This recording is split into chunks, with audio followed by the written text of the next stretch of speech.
I feel that the number one thing that contributes to student learning is engagement. So being able to make a connection. So engagement in terms of how do we get them feeling like they're part of something more than just a person sitting in a room listening to another person standing in a room. And the biggest thing I found in 25 years is what brings students to a classroom or make them want to be part of a classroom is that they feel they're making a difference. So the way they can make a difference is by making your curriculum real, by making the projects that you do real life. I have 3 questions on the wall of every classroom I teach in. It's what are we learning today, why are we learning it, and how does it connect to our lives?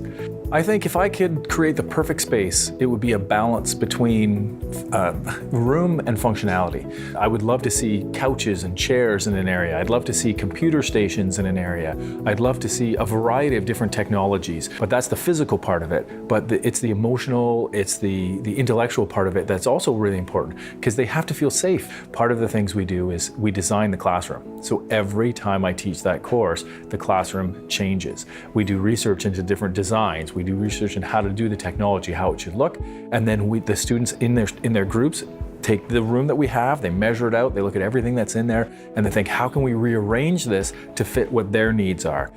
I think that technology is one of the keys to any learning process, and the reason is because it's part of the reality of the world we live in.